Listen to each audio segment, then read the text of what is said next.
The following is a witness re-encounter of their incident with the Slenderman. After waking up with a jolt, the girl laid in bed a few seconds longer, reaching over to switch on her bedside lamp. She tried to remember exactly what had stolen her sweet slumber away. When she couldn't, the brunette swung her legs over the side of the bed and heaved herself up. Checking the time on her phone, she snorted when she saw it was midnight, the witching hour. Knowing that sleep would only evade her, she left her bedroom for the kitchen, a good cup of coffee on her mind. As she passed her front door, a chill spread like liquid fire down her spine. "It's only winter," she told herself, focusing again on the coffee plan. Measuring out scoops, water, and preparing her cup kept her occupied, but as the dark liquid boiled, she had nothing left to keep her mind from wandering off. The chill returned, and she couldn't help but glance behind her to the front door. It stood there, innocently enough, just like always. The deadbolt was still in place, and she could see nothing amiss with it.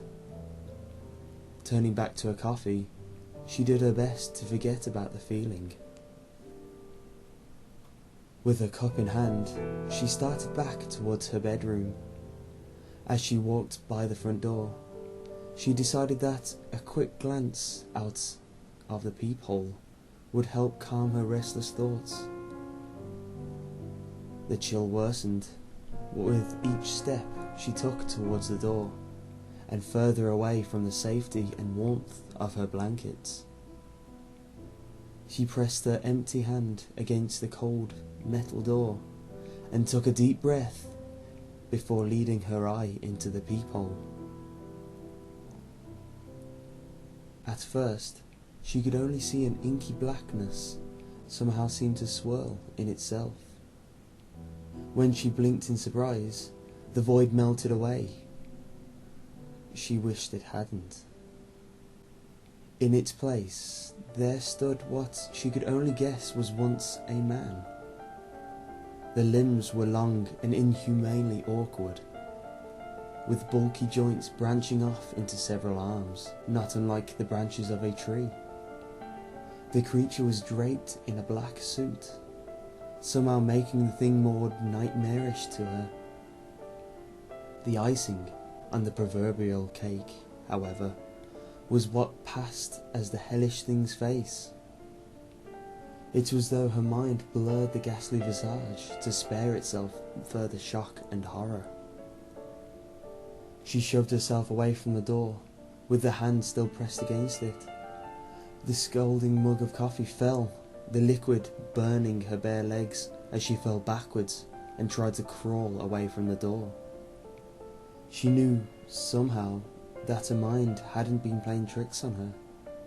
As she crab-walked away from the door, she watched the tendrils, as black as the void itself, snake around through the cracks. The girl was trapped between the instinct to flee and the gut feeling not to turn her back on the door. When the door jolted, the urge to flee overcame her, and she slipped on the burning liquid as she tried to make it back to her room. She knew deep down that she was trapping herself in the corner, but she had to get away from the door. The girl was halfway down the hallway when she heard the previously unlocked door creak open. She screamed and slipped into the wall, cracking her chin on it and stunning her.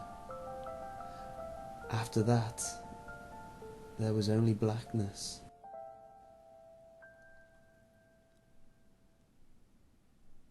"Nicole?" A warm, male voice snapped the woman out of her trance. As she turned around, she was met by one of her sister's doctors. She nodded, not sure if she should say anything, or even if she could find a voice if she did have something to say. That morning, she had gotten an urgent phone call from the hospital saying that her sister, Lindsay, was there.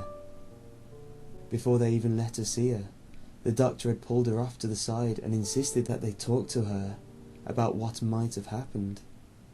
Phrases like self-inflicted and assault had been thrown around, and Nicole felt her mind reel.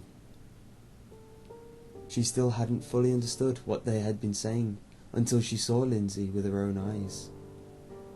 Her little sister had a bandage wrapped around her head, covering both her ears as well as her eyes. They said it was to keep her now deadened eyes from drying out, and to try keep infection out of the wounds Lindsay had made to her ears. The doctors had guessed that either she or someone else had jammed a pencil into them, or to deafen herself against something.